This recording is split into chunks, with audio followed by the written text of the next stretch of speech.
Innovation inspires. भूकंप seismograph भूकंप को मापने के लिए इस्तेमाल किया जाने वाला उपकरण है जो हर दिन दुनिया के दर्जनों भूकंपों को रिकॉर्ड करता है। उनमें से ज्यादातर को इंसानों द्वारा महसूस नहीं किया जाता है क्योंकि वे केवल मामूली भूकंप या भीषण भूकंप की घटना दुनिया के कुछ क्षेत्रों तक सीमित है। पृथ्वी की पपड़ी के भीतर का बिंदु जहां भूकंप उत्पन्न होता है उसे फोकस या हाइपोसेंटर या भूकंपीय फोकस कहा जाता है। ये आमतौर पर पृथ्वी की पपड़ी में 6 किलोमीटर की गहराई में स्थित है। पृथ्वी की सतह पर फोकस के ऊपर लंबवत बिंदु को उपकेंद्र कहा जाता है। भूकंप की तीव्रता उपकेंद्र में सबसे अधिक होगी और जैसे जैसे आगे बढ़ेगी घटती जाएगी। सभी प्राकृतिक भूकंप लिथोस्फीयर में होते हैं। भूकंप की लहरें या भूकंपीय लहरें भूकंप जो लिथोस्फीयर में उत्पन्न होता है वे विभिन्न भूकंपीय तरंगों या भूकंप तरंग का प्रसार करता है।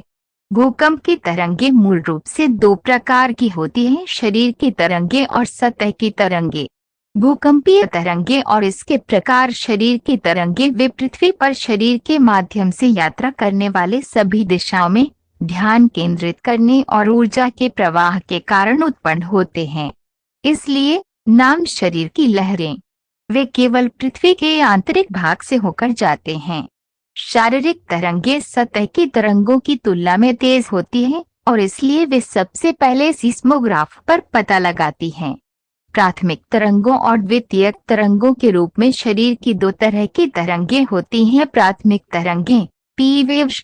प्राथमिक तरंगें शरीर की सबसे तेज लहरें एस वेव्स की गति से दोगुनी होती हैं और भूकंप के दौरान सबसे पहले पहुंचती हैं। वे ध्वनि तरंगों के समान हैं, अर्थात वे अनुदैर्ध्य तरंगें हैं जिसमें कण गति तरंग प्रसार की एक ही दिशा में होती है।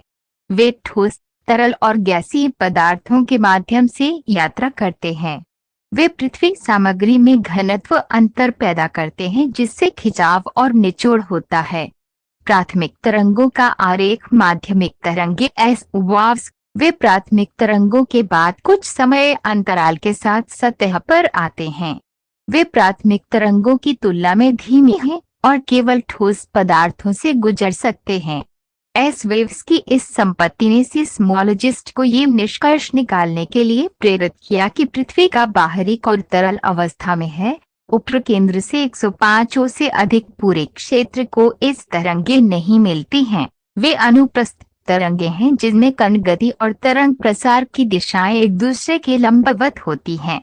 द्वितीय तरंगें सतह की लहरें। जब शरीर की लहरें सतह की चट्टानों के साथ संपर्क करती हैं तो तरंगों का एक नया सेट उत्पन्न होता है जिसे सतह की लहरें कहा जाता है। ये तरंगें पृथ्वी की सतह के साथ चलती हैं। सतही तरंगें भी अनुप्रस्थ तरंगें होती हैं जिनमें कण की गति तरंग प्रसार की लंबवत होती है। इसलिए वे उस सामग्री में गड्ढों और कुंडों का निर्माण करते हैं जिनके माध्यम से वे गुजरते हैं। सतह की लहरों को सबसे अधिक नुकसानदायक लहरें माना जाता है। दो सामान्य सतह तरंगें लग तरंग और रेले तरंग हैं।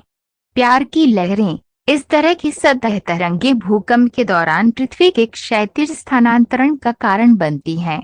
वे शरीर की तरंगों की तुलना में बहुत धीमी है लेकिन रेले की तुलना में तेज हैं।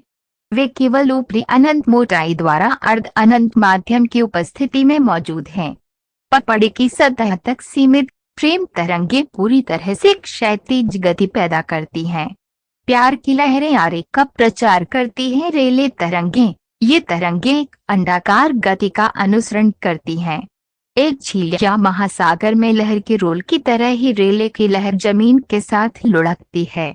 क्योंकि यह लुढ़कता है, यह एक ही दिशा में जमीन को ऊपर और नीचे की ओर ले जाता है और उसी दिशा में आगे बढ़ता है जिससे लहर चलती है। भूकंप से महसूस किए गए अधिकांश झटकों का कारण रेले तरंग है जो अन्य तरंगों की तुलना में बहुत बड़ी हो सकती है। रिले तरंग का प्रसार लहरों का छाया प्रदेश। हम पहले ही चर्चा कर चुके हैं कि पी तरंगें सभी माध्यमों से गुजरती हैं जबकि एस तरंगें केवल ठोस माध्यम से गुजरती हैं। प्राथमिक तरंगों के इन गुणों की मदद से भूकंप विज्ञानी पृथ्वी के इंटीरियर के बारे में एक उचित विचार रखते हैं। भले ही पी वेव सभी माध्यमों से गुजरते हैं, यह प्रतिबिंब का कारण बनता है जब ये एक माध्यम से दूसरे में प्रवेश करता है।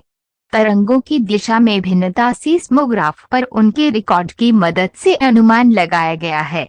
वह क्षेत्र जहां कोई तरंग नहीं रिकॉर्ड करती है, उस लहर का छाया क्षेत्र कहलाता है। भूकंपों को मापना सिस्मोमीटर वे उपकरण हैं जिनका उपयोग जमीन की गति को मापने के लिए किया जाता है, जिसमें भूकंप, ज्वालामुखी विस्फोट और अन्य भूकंपीय स्रोतों से उत्पन्न भूकंपीय तरंगें शामिल हैं। एक सिस्मोग्राफ भी एक और शब्द है जिसका उपयोग सीस्मोमीटर से किया जाता है, हालांकि ये पुराने साधनों पर अधिक लागू होता है। एक भूकंपमापी सीस्मोग्राफ से दर्ज चित्र में परिणाम एक के रूप में कहा जाता है। सीस्मोग्राम नोट: सीस्मोग्राम के साथ सिस्मोग्राफ को भ्रमित न करें। सिस्मोग्राफ एक उपकरण है जबकि सिस्मोग्राम रिकॉर्डेड आउटपुट है। सिस्मोमीटर में दो मुख्य पैमाने होते हैं। मरकल्ली स्केल पैमाने का प्रतिनिधित्व करता है तीव्रता, जैसे कि कितने लोगों को यह महसूस किया है, कितना विनाश आदि। तीव्रता की सीमा 1 से 12 से है। हुए प्रभाव के बाद का विश्लेषण करके भूकंप के रिक्टर पैमाने स्केल भूकंप के परिमाण का प्रतिनिधित्व करता है। परिमाण 1 से 10 से पूर्ण संख्या में व्यक्त किया गया है। रिक्टर स्केल में प्रत्येक पूरी संख्या में वृद्धि भूकंप की शक्ति में 10 गुना वृद्धि का प्रतिनिधित्व करती है। भूकंपों का वितरण दो अच्छी तरह से परिभाषित बेल्ट हैं जहां अक्सर भूकंप आते हैं: द सर्कम पैसिफिक बेल्ट और मिड वर्ल्ड माउंटेन बेल्ट। दुनिया में लगभग 68% भूकंप सर्कम पैसिफिक बेल्ट में आते हैं। Mid world mountain belt Alps से भूमध्य सागरीय, काकेशस और हिमालय क्षेत्र में अपने विस्तार के साथ फैली हुई है और इंडोनेशिया तक जारी है। इस बेल्ट में 21% भूकंप आ रहे हैं, शेष 11% दुनिया के अन्य